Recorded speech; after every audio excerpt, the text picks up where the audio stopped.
Okay, welcome back.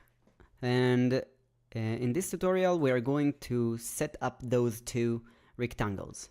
But first I want to clarify some things that I've previously said. Well, when I'm editing in this area, it won't affect our programming page. This is what counts. When I'm editing this thing, it means that when I'm going to press refresh, then everything that is written here is going to be overridden.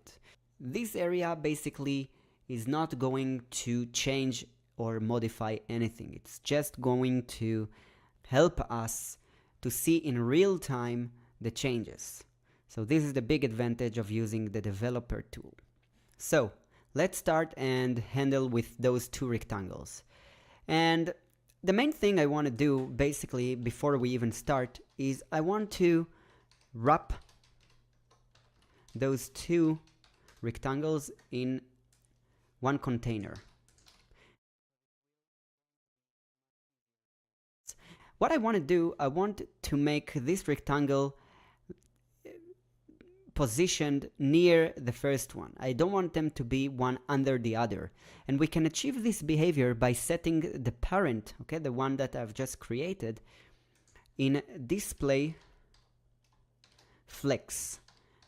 And right away you can see that those two rectangles are side by side. So flex is very good, it's very dynamic, it has a lot of behaviors, and this is one of them. I just use the display flex and right away I have this behavior. But there are other things that we need to add.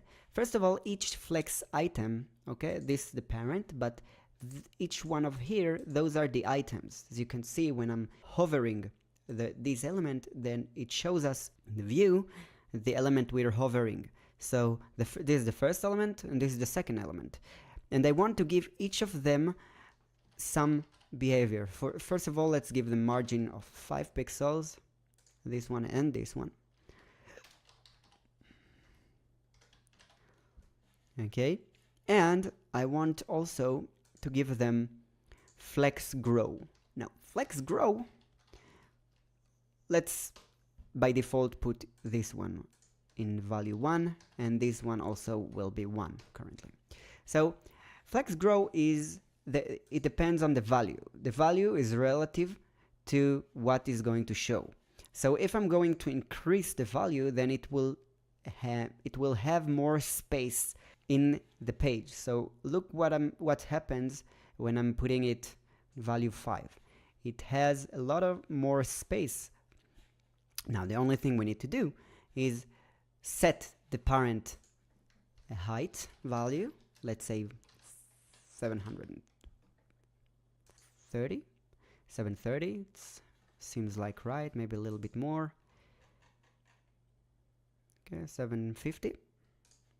And let's take this height out.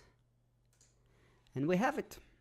Let's close the development tool, and we have the formation we wanted to achieve. This is only the example. The fact that we've written everything here doesn't really mean it's going to affect. The next refresh, it's going to disappear.